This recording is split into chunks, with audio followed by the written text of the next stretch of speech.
You are the only participant in the conference. Recording did not start because your storage is full. Please log in and delete recordings or purchase more storage from your account. All participants are muted and they can unmute themselves.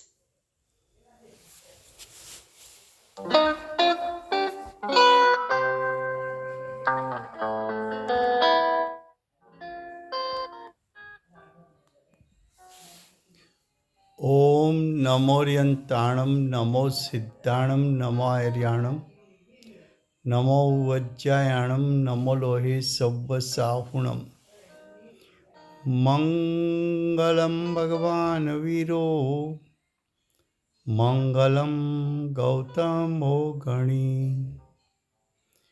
मंगलम कुंद कुंदार्यो जैन धर्मोस्तु मंगलम ओंकार बिंदु संयुक्तम नित्यं जायन्ति योगिनः कामदं मोक्षदं चैव ओंकाराय नमो नमः अहोपकार जिनवर्णो कुंदनो ध्वनि दिव्यनो gene कुंद ध्वनि आप्या अहो आ गुरु काहनो तुझ ज्ञान ध्यान नो रंग अमया दर्श रहो ओ शिव पद तक तुझ संग माता हाथ ग्रहो। ये समयसार नाम का परम अध्यात्म शास्त्र है।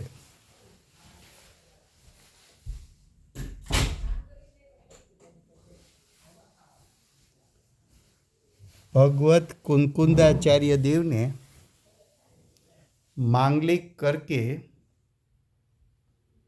समयसार को कहने की प्रतिज्ञा की है। समयसार अर्थात द्रव्य दृष्टि के विषयभूत, शुद्ध नहीं के विषयभूत आत्मा का त्रिकाल शुद्ध स्वभाव कि जिसका अवलंबन लेने से, जिस पर दृष्टि रखने से जीव को सम्यक दर्शन की प्राप्ति होती है। तो ये ग्रंथ, ये आगम जीवों को सम्यक दर्शन प्रकट करने के लिए है। ऐसा ये वर्तमान काल का महान परमागम समयसार, उसमें दूसरा अधिकार कर्ता कर्म अधिकार चलता है। कर्ता कर्म अधिकार में गाथा 100 चलती है। गाथा 100 में 3 बात बताई। एक व्याप्य व्यापक भावे, दूसरा निमित्त नैमित्तिक भावे और तीसरा नित्य कर्तृत्व। ये 3 बात समझ में आनी चाहिए कि व्यापी व्यापक भाव किसको कहा, निमित्त नैमित्तिक भाव किसको कहा और निमित्त कर्ता किसको कहा।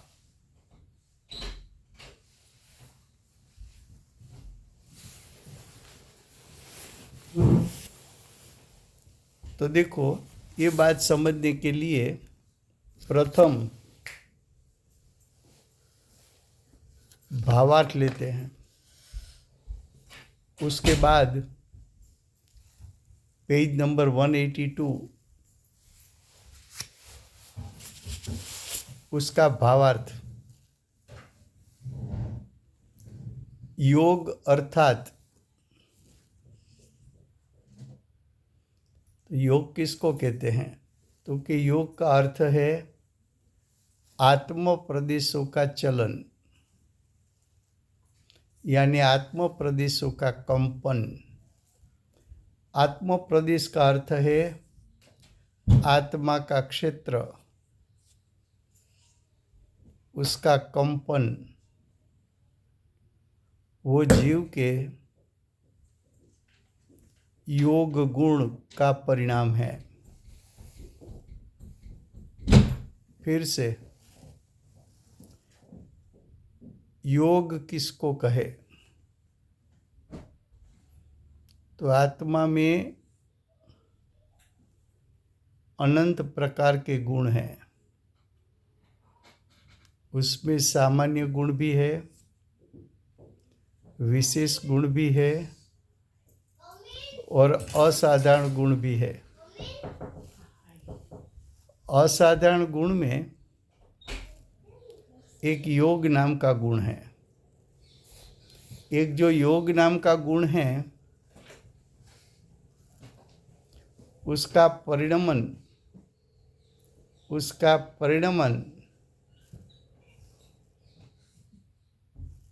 कंपन, वो योग गुण का अशुद्ध परिणमन है। तो पहले योग की परिभाषा बताई कि जीव के आत्म प्रदेश, उसका कंपन होना, उसको भाव योग कहते हैं और वो जीव के योग गुण का अशुद्ध परिणाम है। जो योग गुण के अशुद्ध परिणाम उत्पन्न होते हैं, उसमें बाह्य निमित्त मन वचन काया है। तो मन वचन काया उसको, वो तो पुद्गल है, अचेतन है, जड़ है, उसको द्रव्य योग कहने में आता है। तो भाव योग और द्रव्य योग दोनों के बीच में निमित्त नैमित्तिक संबंध है। तो पहले ये योग की परिभाषा बताई। अब आगे उपयोग। उपयोग अर्थात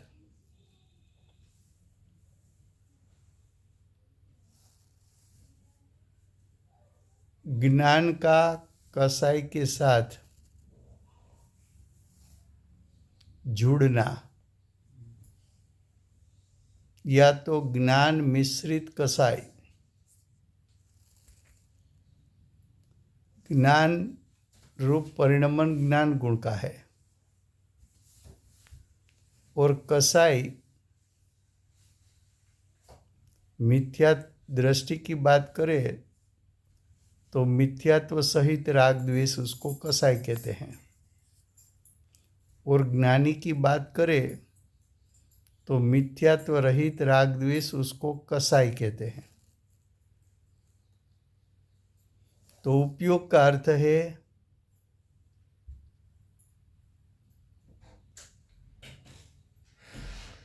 ज्ञान उपयोग कसाई के साथ मिश्रित होकर परिणमन करे, उसको उपयोग कहने में आता है।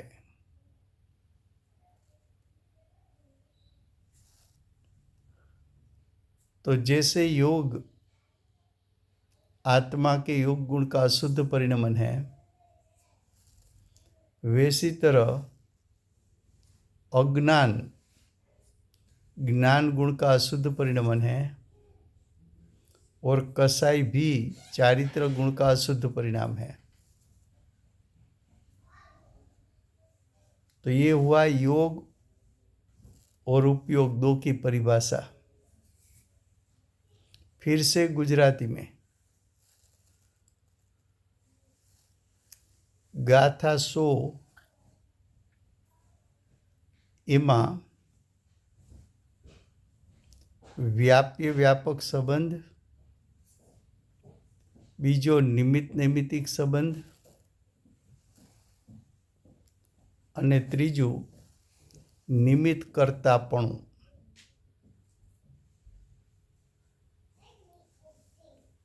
આ 3 વાત સમજવાની છે. એ 3 વાત સમજતા પહેલાં આપણે ગાથા 100 એનો ભાવાર્થ વાંચીએ છીએ. એનો ભાવાર્થ છે યોગ એટલે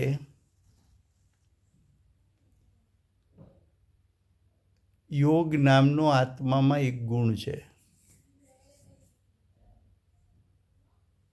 આત્મામાં સામાન્ય ગુણ અનંત છે, વિશેષ ગુણ અનંત છે, અસાધારણ ગુણ અનંત છે.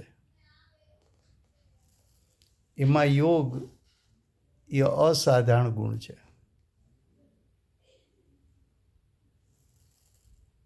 રાજુભાઈ કટ થયા કરે છે હમણાં 3-4 વાર કટ થયું રાજુભાઈ.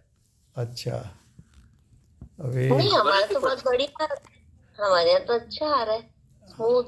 નહીં બહુ વાર કટ થયું એટલીસ્ટ એટલે 4-5 વાર નેટનો તમારે ત્યાં નેટનો પ્રોબ્લેમ હશે. ના મેં પાછું એને રીજોઈન થયો 3 વાર રીજોઈન થયો રાજુભાઈ. અચ્છા, બીજા બધાને બરાબર સંભળાય છે? हाँ एकदम बढ़िया. અચ્છા बराबर सब सुनाई दे रहा है. અચ્છા, ફરીવાર હાજી, યોગ thank you Rajubhai, thank you. યોગ એટલે આત્માના પ્રદેશોનું કંપન. એ યોગ ગુણનું અશુદ્ધ પરિણામ છે. આત્માના પ્રદેશો એટલે આત્માનું ક્ષેત્ર. એમાં કંપન જોવા મળે તો યોગ ગુણ આત્માના સર્વ ભાગમાં વ્યાપેલો છે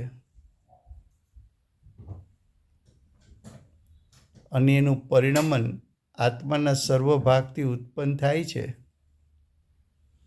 તો આત્માના સર્વ પ્રદેશે કંપન થાય તેને યોગ ગુણનું અશુદ્ધ પરિણામ કીધું છે. પછી શબ્દ છે ઉપયોગ.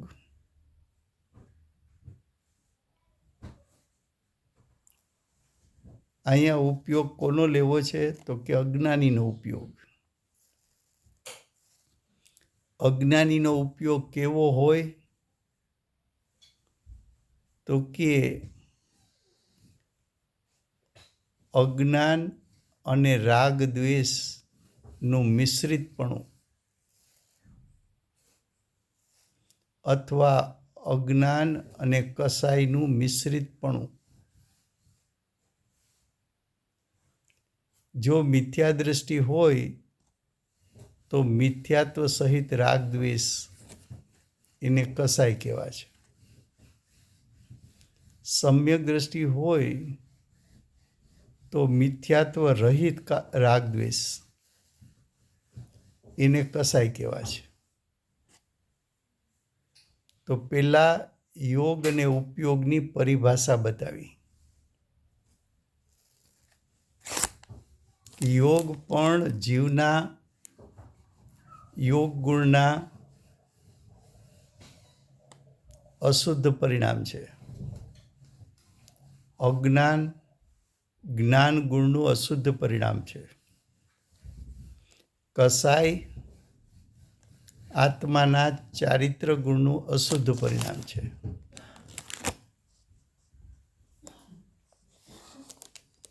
अब भावार्थ फिर से पढ़ते हैं. योग अर्थात आत्मा प्रदेशों का चलन यानी कंपन. तो जीव के आत्मा प्रदेश कंपित होते हैं, उसको भाव योग कहते हैं. और जब भाव योग उत्पन्न होता है तब बाह्य में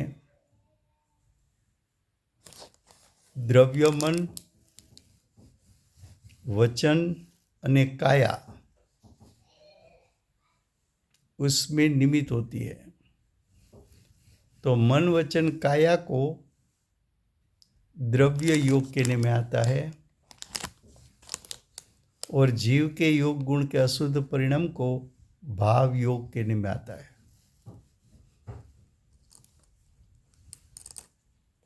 अब आगे ये योग और उपयोग ये आत्म प्रदेशों का कंपन और अज्ञान मिश्रित राग द्वेष घटादिक और क्रोधादिक में निमित्त है।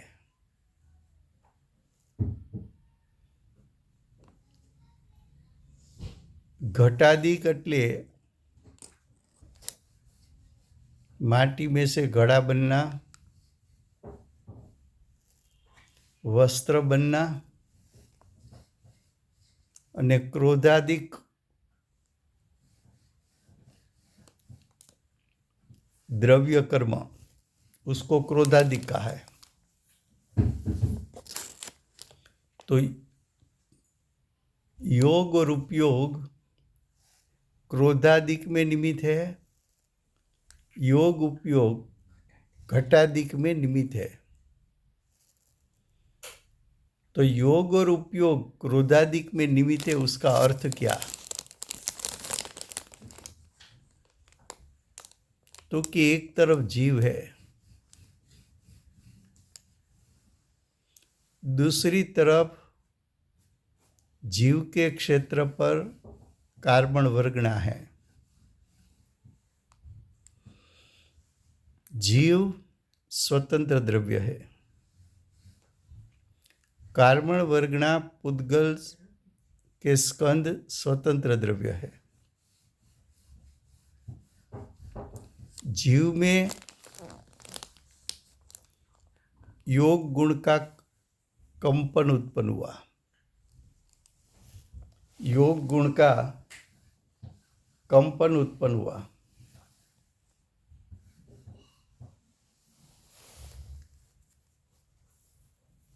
तो योग गुण का जो कंपन उत्पन्न हुआ उसका निमित्त पाकर कार्बन वर्गना द्रव्य कर्मरूप परिणमित हुई, द्रव्य कर्मरूप परिणमित हुई।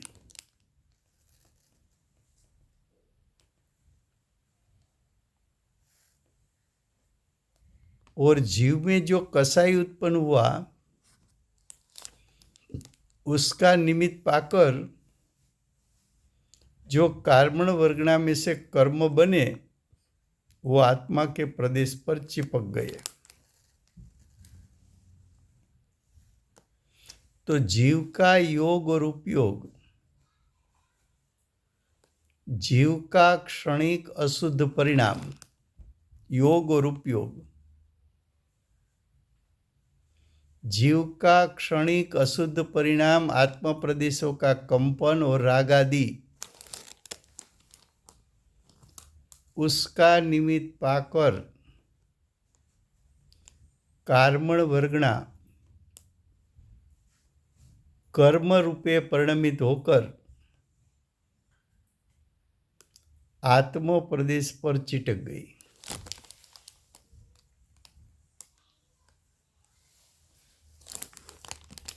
तो जीव के परिणाम और कार्बन वर्गना के बीच में फिर से मैं बोलता हूं, जीव के कंपन और रागादि क्रोधादि वो जीव के अशुद्ध परिणाम है, एक समय के हैं। उसका निमित्त पाकर कार्बन वर्गना स्वयं की परिणमन शक्ति के द्वारा द्रव्य कर्मरूप परिणमन करके आत्मा के साथ बंध को प्राप्त हुए। ऐसे संबंध को निमित्त नैमित्तिक संबंध कहते हैं। योग उपयोग निमित्त, कार्मण वर्गणा में से कर्म बनना और आत्मा के प्रदेश के साथ चिटकना चिपकना, वो नैमित्तिक दशा। तो जीव की दशा को निमित्त कहा, कार्मण वर्गणा में से कर्म बने वो दशा को नैमित्तिक कहा। ऐसा निमित्त नैमित्तिक संबंध जीव के परिणाम और कार्मण वर्गणा के परिणाम के बीच में वर्तमान में एक समय के लिए हुआ। ऐसे संबंध को निमित्त नैमित्तिक संबंध कहने में आता है। अब ध्यान से सुनना, यहाँ तक बात हुई। अब आगे पहले गुजराती में ले लेते हैं, उसके बाद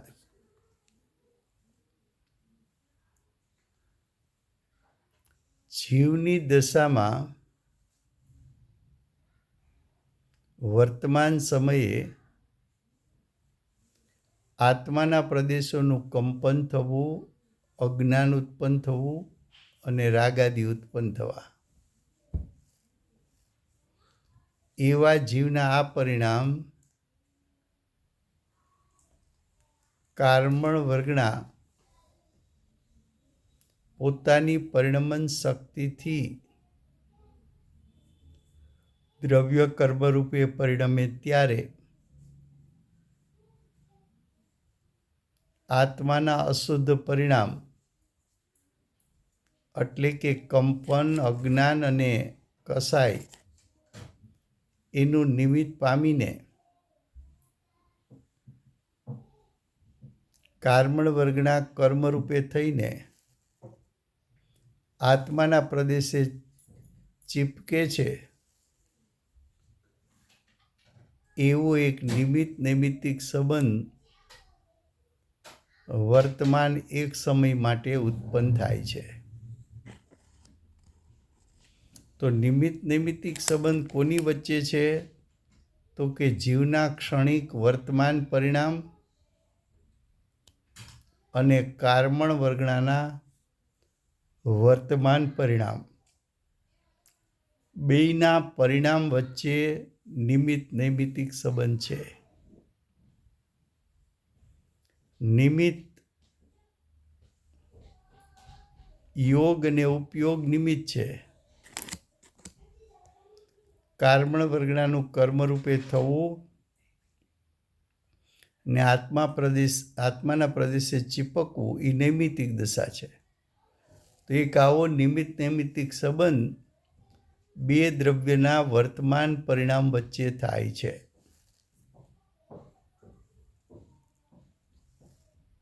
તો એક પેલા નિમિત્ત નૈમિત્તિક સંબંધ બતાવ્યો। હવે ભાવાર્થમાં વ્યાપ્ય વ્યાપક સંબંધ નથી લીધો, પણ આપણે સાથે વાત કરી લઈએ કે કાર્મણ વર્ગના કર્મરૂપે પરિણમે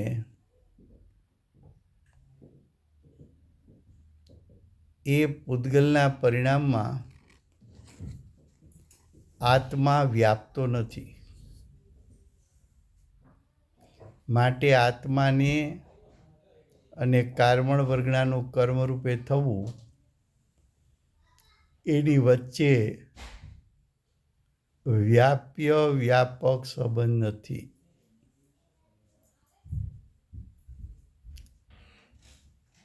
જો વ્યાપ્ય વ્યાપક સંબંધ હોય તો તન્મયપણાનો પ્રસંગ આવે। તન્મયપણું એટલે બેયનું એકમેકપણું થઈ જાય એવો પ્રસંગ આવે। તો આત્માના પરિણામ તો ચેતનવંતા છે। કાર્મણ વર્ગણાનું કર્મરૂપે થવું એ તો અચેતન પરિણામ છે। આત્મા પોતે ચેતન ને કાર્મણ વર્ગણાના પરિણામ અચેતન। તો અચેતન પરિણામમાં ચેતનવંતો આત્મા વ્યાપતો નથી. અને જો વ્યાપે છે એમ કહો તો બંને તન્મય થાય,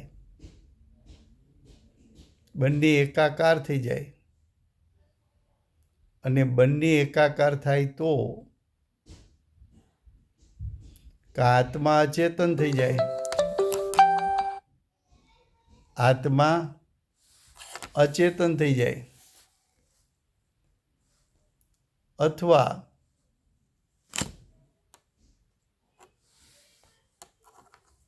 કારમણ વર્ગના ચેતનવંતી થઈ જાય. તો કે એવું જોવા મળતું નથી, માટે ત્યાં વ્યાપી વ્યાપક સંબંધ નથી. હવે નિમિત્ત કર્તાપણું समझाવું છે. अब निमित्त कर्तापना समझाना है. निमित्त कर्ता शब्द का अर्थ क्या है? तो कि नित्य कर्तृत्व.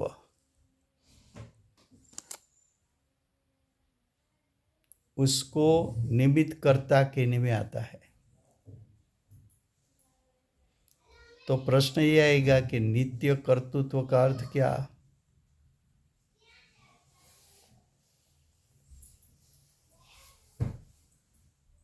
फिर से निमित्त कर्ता शब्द,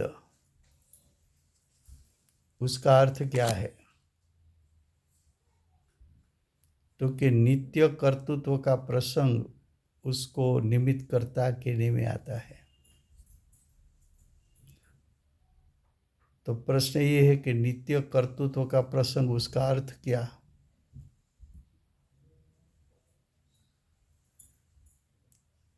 तो कि जब जब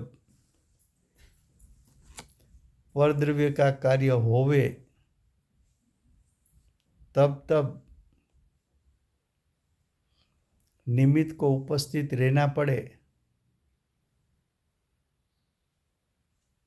ऐसे प्रसंग को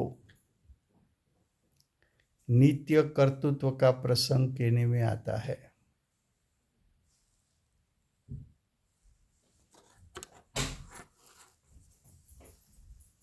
ये बात दूसरे तरीके से मैं फिर से समझाता हूं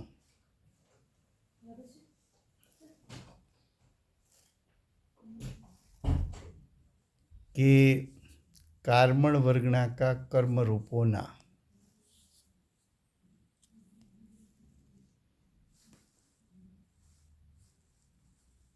तो कार्बन वर्गना तो द्रव्य है, स्कंद है, उसके परमाणु तो त्रिकाल है.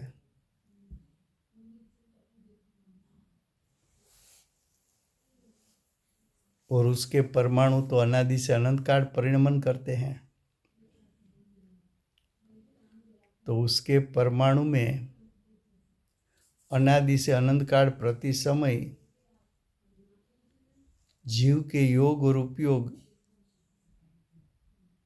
निमित्त तो होते नहीं.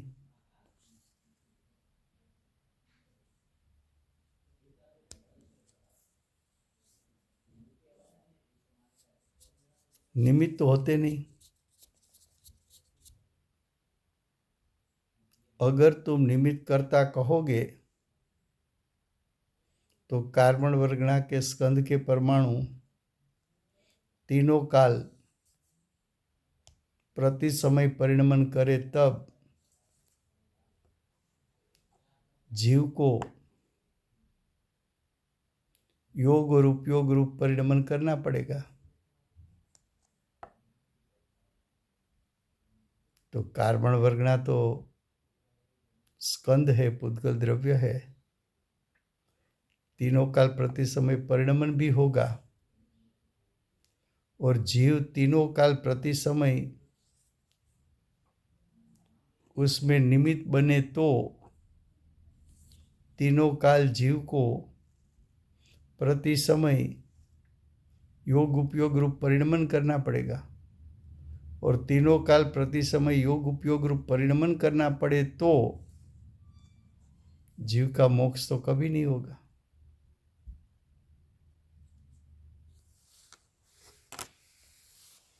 तो जीव के योग और उपयोग एक समय के लिए क्षणिक अनित्य निमित्त है, लेकिन कार्मण वर्गणा में से कर्म बनना, उसमें आत्मा का त्रिकाल जो परिपूर्ण शुद्ध स्वभाव है वो उसमें निमित्त नहीं है। जो दृष्टि के विषयभूत आत्मा यानी ज्ञायक यानी अनंत गुणात्मक सत्ता यानी अनंत धर्मात्मक सत्ता यानी अनंत शक्ति के पिंड रूप सत्ता, वो त्रिकाल शुद्ध परमात्मा कार्मण वर्गणा में से कर्म बनने में निमित्त नहीं है। तो कि निमित्त कौन है? तो कि आत्मा के वर्तमान परिणाम, क्षणिक परिणाम, अनित्य परिणाम।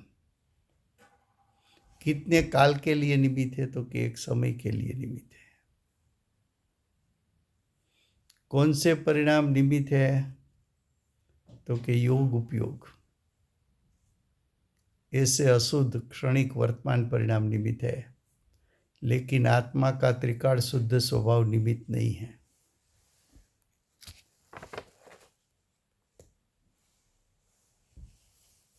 तो निमित्त नैमित्तिक संबंध, व्यापी व्यापक संबंध और निमित्त कर्ता, ये तीन बात समझाई। अब पूरा भावार्थ फिर से पढ़ो तो आपको मालूम पड़ जाएगा क्या कहना चाहते हैं।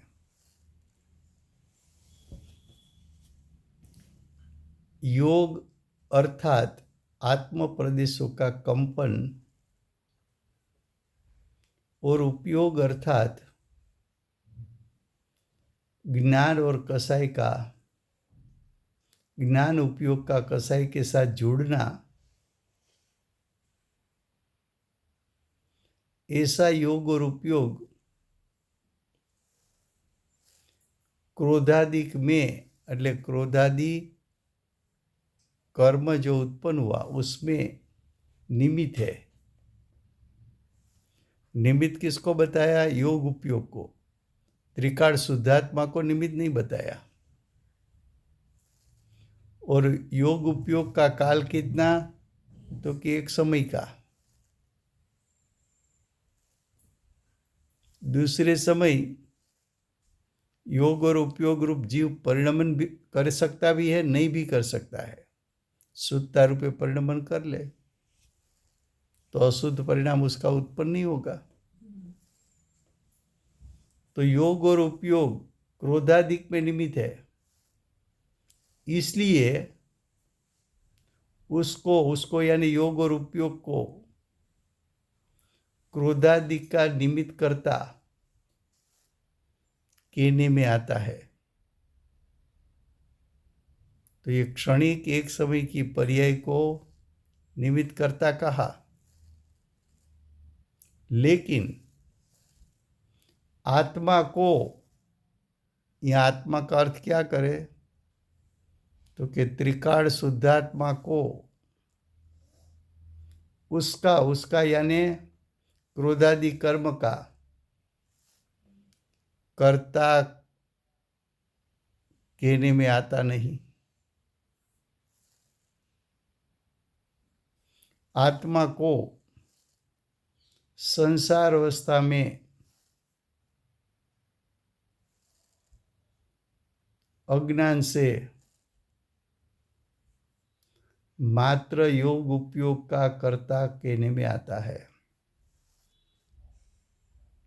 आत्मा संसार अवस्था में, उसका अर्थ क्या? कि जब आत्मा अज्ञानी है, मिथ्या दृष्टि है, तब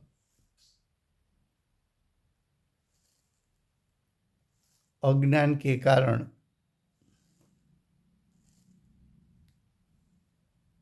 योग और उपयोग जो आत्मा के स्वक्षेत्र में उत्पन्न हुआ,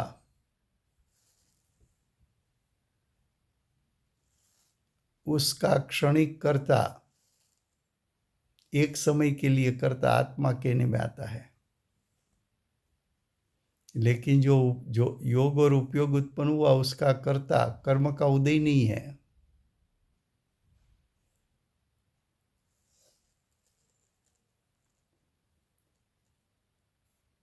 अब नेक्स्ट पैराग्राफ।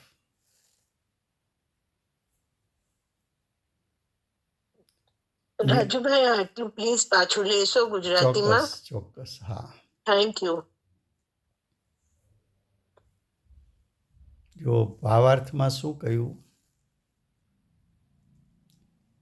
યોગ એટલે આત્માના પ્રદેશોનું કંપન, ઉપયોગ એટલે અજ્ઞાનનું કસાયો સાથે જોડાવું. આવું યોગ અને ઉપયોગ ક્રોધાદિકને એટલે ક્રોધાદિ દ્રવ્ય કર્મને નિમિત્ત છે. તેથી તેમને એટલે યોગ ઉપયોગને ક્રોધાદિકના નિમિત્ત કરતા કહેવાય. તો ક્રોધાદિક શું છે? તો કે એક સમયનું અશુદ્ધ પરિણામ. શેમાં નિમિત્ત છે? ક્રોધાદિક કર્મ બનવામાં. પણ આત્માને ક્રોધાદિકનો કર્તા ન કહેવાય. આત્માને તેમનો એટલે ક્રોધાદિકનો કર્તા ન કહેવાય. આત્મા એટલે અહીં કયો આત્મા લેવો? તો કે ગુણભેદ અને પર્યાય ભેદથી રહિત આત્માનો ત્રિકાળ શુદ્ધ સ્વભાવ એટલે જ્ઞાયક. તો જ્ઞાયક જે છે એ ક્રોધાદિ દ્રવ્ય કર્મનો કરતા નથી. કેમ? તો કે દ્રવ્ય કર્મ જે ક્રોધાદિ છે એનો આત્મા કરતા થાય તો વ્યાપ્ય વ્યાપક સંબંધ હોવો જોઈએ. અને વ્યાપી વ્યાપક સંબંધ છે એમ કયો તો આત્માનો શુદ્ધ સ્વભાવ અને ક્રોધાદિ એકબીજા સાથે તન્મય થઈ જાય. અને એકબીજા સાથે તન્મય થાય તો ચેતનવંતો આત્મા જ્ઞાયક ક્રોધાદિ સાથે ભળી જાય તો આત્મા અચેતન થઈ જાય અથવા ક્રોધાદિ ચેતનવંતા થઈ જાય. માટે આત્મા પૂતગલ પરિણામનો કરતા નથી. હવે જો આત્મા પૂતગલ પરિણામનો કરતા નથી તો પછી આત્મા કોનો કરતા છે? તો કે આત્મા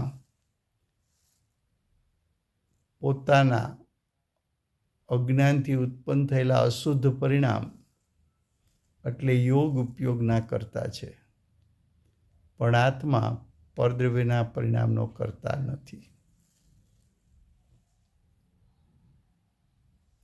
હવે ભાવાર્થનો બીજો પેરેગ્રાફ. અહીં તાત્પર્ય એટલે પ્રયોજન. અહીં તાત્પર્ય એટલે પ્રયોજને આ પ્રમાણે જાણવું. આ ગાથાનું તાત્પર્ય શું છે? પ્રયોજન શું છે? સિદ્ધ શું કરવા માગે છે? કહેવા શું માગે છે? તો કે છે દ્રવ્ય દ્રષ્ટિથી. તો દ્રવ્ય દ્રષ્ટિથી એટલે જે દ્રષ્ટિ ત્રિકાળ શુદ્ધાત્મા ઉપર મૂકવામાં આવે એવો આત્માનો ત્રિકાળ શુદ્ધ સ્વભાવ એને દ્રવ્ય કહે છે. તો દ્રવ્ય દ્રષ્ટિથી એટલે આત્માના ત્રિકાળ શુદ્ધ સ્વભાવથી તો કોઈ દ્રવ્ય અન્ય કોઈ દ્રવ્યનું કરતા નથી, એટલે કે આત્માનો જ્ઞાયક સ્વભાવ પરદ્રવ્યના પરિણામનો કરતા નથી.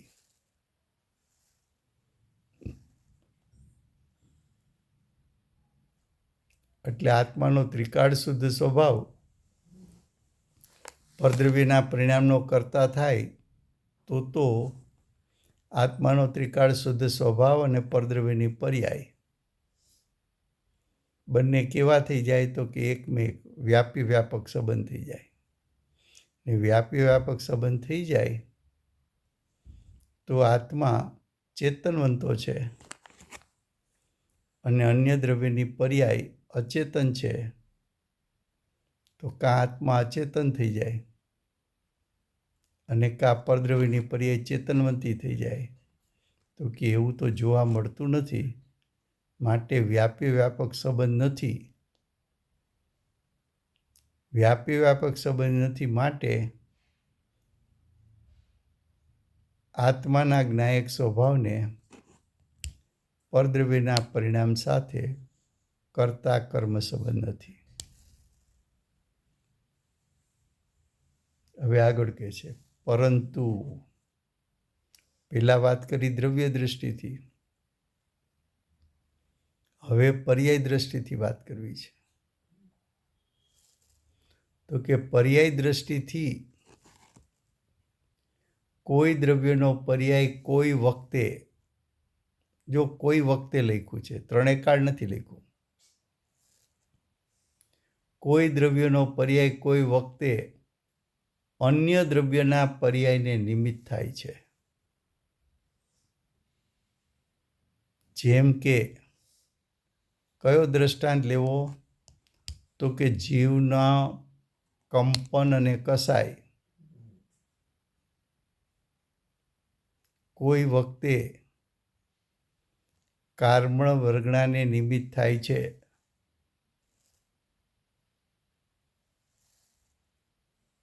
ત્યારે કાર્મણ વર્ગણા ક્રોધાદિ રૂપે પરિણમતી જોવા મળે છે.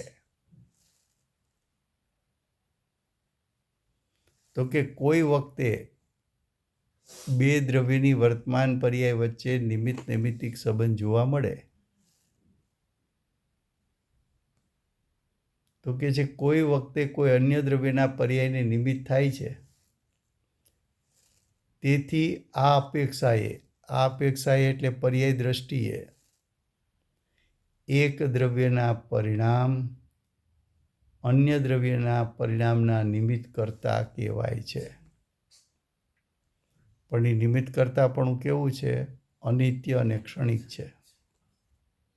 કેવું છે? અનિત્ય અને ક્ષણિક છે. પરમાર્થનો અર્થ છે શુદ્ધ નહીં. પરમાર્થનો અર્થ છે દ્રવ્યાર્થિક નહીં. પરમાર્થનો અર્થ છે શુદ્ધ નિશ્ચય નહીં. દ્રવ્ય પોતાના જ પરિણામનું કરતા છે. તો આત્મા કોના પરિણામનો કરતા થાય? તો કે પોતાના પરિણામનો. પોતાના પરિણામમાં કયા પરિણામનો કરતા થાય? તો અજ્ઞાન રૂપે પરિણમે તો અશુદ્ધ પરિણામનો કરતા થાય, અને સમ્યક જ્ઞાન રૂપે પરિણમે તો શુદ્ધ પરિણામનો કરતા થાય.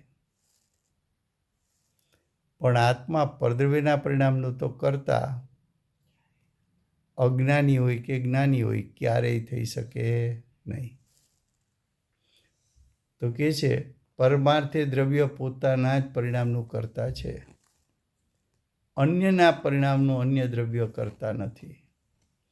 એક દ્રવ્ય બીજા દ્રવ્યના પરિણામને કરી ન શકે.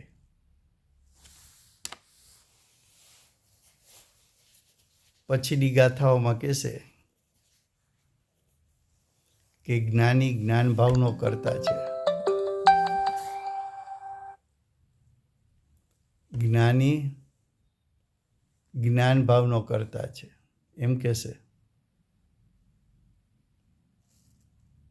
પછી એમ કહેશે કે જ્ઞાની જ્ઞાન ભાવનો કરતા થાય પણ પરદ્રવ્યના પરિણામનો કરતા ન થાય. પછી એમ કહેશે અજ્ઞાની અજ્ઞાન ભાવનો કરતા છે પણ અજ્ઞાની પરદ્રવ્યના પરિણામનો કરતા ન થાય. પછી એમ કહેશે કે જ્ઞાની હોય કે અજ્ઞાની હોય परद्रव्यना परिणामનું કરતા થઈ सकતું નથી. फिर से देखो दूसरा पैराग्राफ हिंदी में. यहाँ यानी इस पैराग्राफ में, इस गाथा में तात्पर्य यानी प्रयोजन यानी क्या सिद्ध करना है, तो कि यहाँ ये सिद्ध करना है कि द्रव्य दृष्टि से तो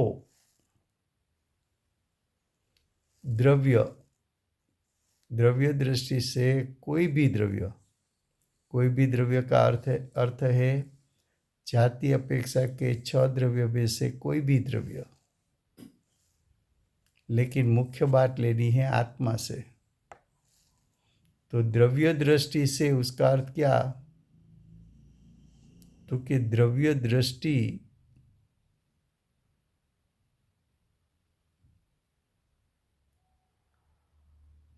तो दृष्टि किस पर स्थिर होती है? तो कि जीव की दृष्टि ज्ञायक स्वभाव पर स्थिर होती है. तो द्रव्य दृष्टि का अर्थ है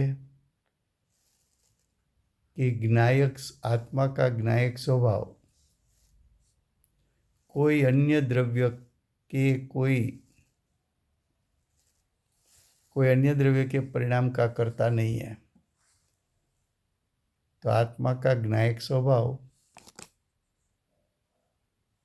दूसरे द्रव्य के वर्तमान परिणाम का कर्ता बन नहीं सकता. क्यों नहीं बन सकता? कि अगर आत्मा, अगर ज्ञायक अचेतन जड़ पुद्गल द्रव्य के परिणाम का कर्ता बने तो क्या होना चाहिए? तो कि तो वहाँ व्यापी व्यापक संबंध होना चाहिए. तो कि ज्ञायक तो चेतन बनता है और पुद्गल के परिणाम तो अचेतन है. दोनों तन्मय हो जाए, दोनों के बीच में व्यापी व्यापक संबंध हो जाए तो अचेतन परिणाम चेतन बनता बन जाए, या तो आत्मा ज्ञायक अचेतन बन जाए. तो कि ऐसा तो होता नहीं है. तो व्यापी व्यापक संबंध नहीं है तो वहाँ कर्ता कर्म संबंध भी नहीं है.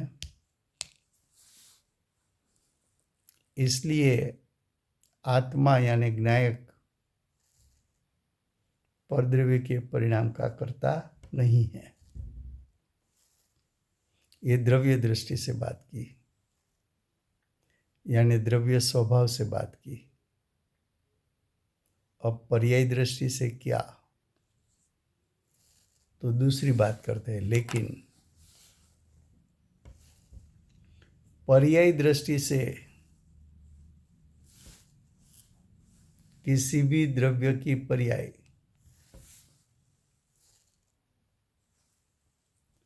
किसी समय अन्य द्रव्य की पर्याय को निमित्त होता है. विश्व के 6 द्रव्य तीनों काल प्रति समय परिणमते हैं. उसमें से दृष्टांत में लो तो आत्मा के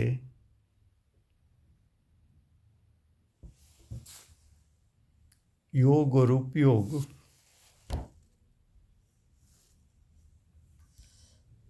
कार्बन वर्गणा को कर्मरूप परिणमन में कभी निमित्त बनते हैं, लेकिन जीव का योग और उपयोग तीनों काल प्रति समय कार्बन वर्गणा को निमित्त नहीं होते हैं। अगर तुम तीनों काल योग उपयोग को निमित्त मान ले तो होगा क्या? तो कि नित्य कर्तृत्व का प्रसंग आएगा, और नित्य कर्तृत्व का प्रसंग आए तो क्या होगा? तो कि परद्रव्य का परिणमन करने के लिए, कार्बन वर्गणा का परिणमन करने के लिए जीव को प्रति समय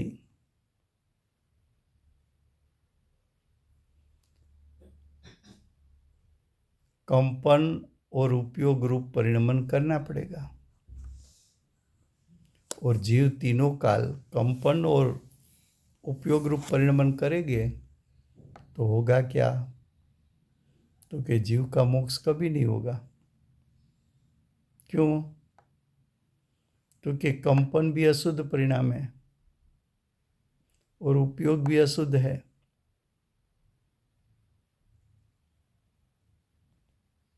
तो जीव तो तीनों काल में से कभी पर को निमित्त बनने के लिए जाएगा तो उसको कंपन और राग करना पड़ेगा, और कंपन और राग वो करेगा तो उसका कभी मोक्ष नहीं होगा।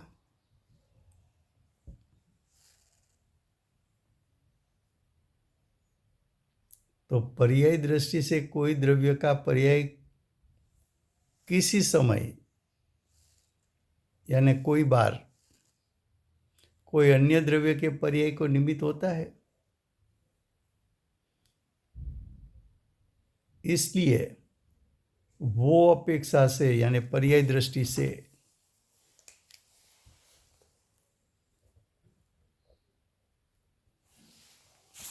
एक द्रव्य के परिणाम अन्य द्रव्य के परिणाम का निमित्त कर्ता कहने में आता है। तो क्षणिक निमित्त कर्तापना देखने में आता है, त्रिकाल निमित्त कर्तापना नहीं है। परमार्थ द्रव्य स्वयं के परिणाम का करता है। परमार्थ से देखा जाए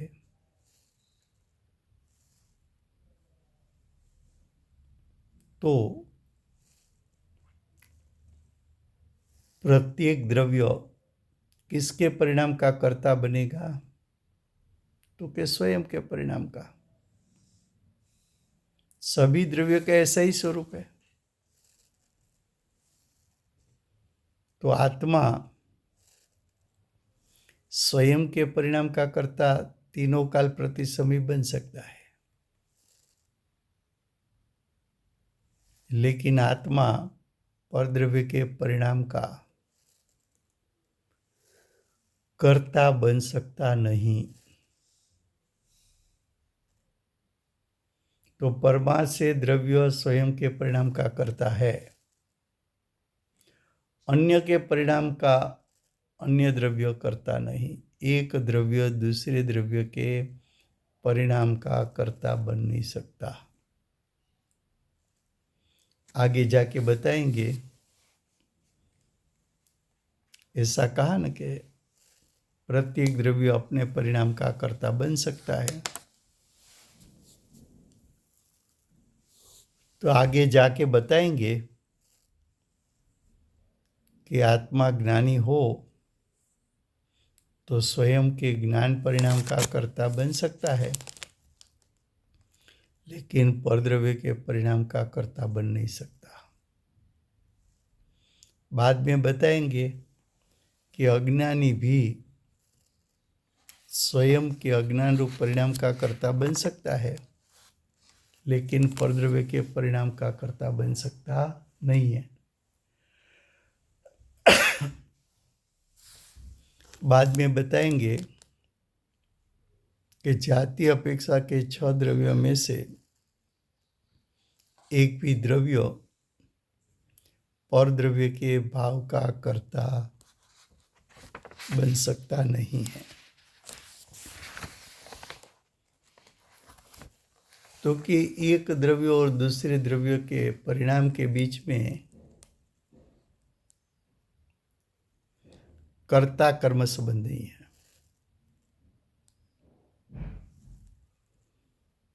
इसलिए आत्मा पुद्गल कर्म का यानी पुद्गल के द्रव्य कर्म का कर्ता नहीं है, लेकिन जीव पुद्गल कर्म का कर्ता है, ऐसा कथन व्यवहार से करने में आता है। व्यवहार से क्यों करने में आया? तो कि जब कर्मण वर्गणा कर्म रूप परिणमन करती है, तब उसमें निमित्त कौन है वो दर्शाने के लिए उपचार करना पड़ता है। व्यवहार से कहना पड़ता है कि जीव के अशुद्ध परिणाम कर्मण वर्गणा में से कर्म बनने में निमित्त है।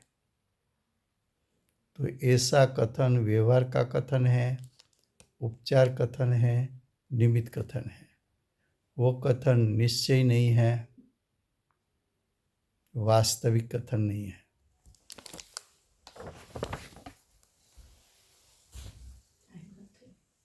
હવે गाथा 101। अब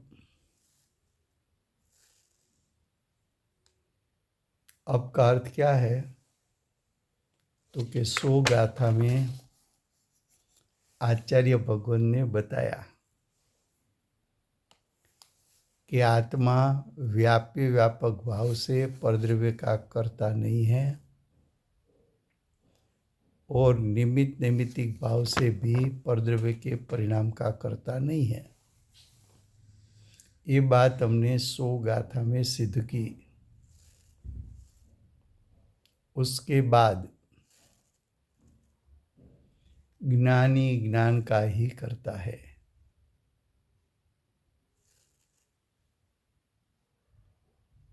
ऐसा 101 गाथा में सिद्ध करेंगे। 101 गाथा का हरिगीत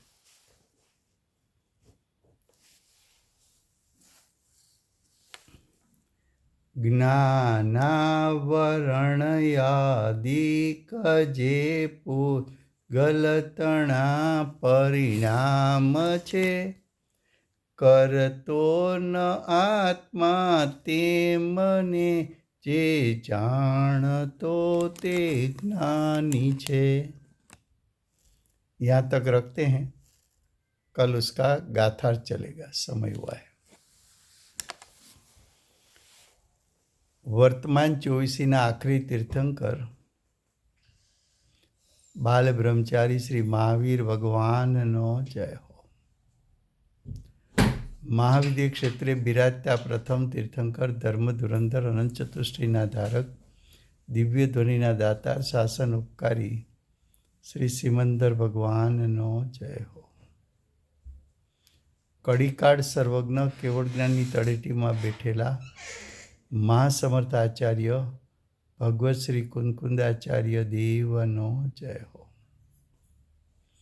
वर्तमान काळे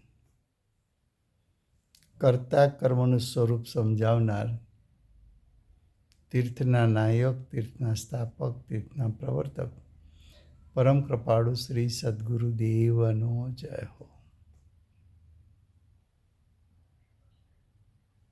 પૂજ્ય ગુરુદેવનો તીર્થંકર તરીકે મહિમા બતાવનાર સ્વાનુભવયુક્ત જાતિસ્મરણ જ્ઞાનયુક્ત પ્રસમમૂર્તિ ભગવતી માતનો જય હો.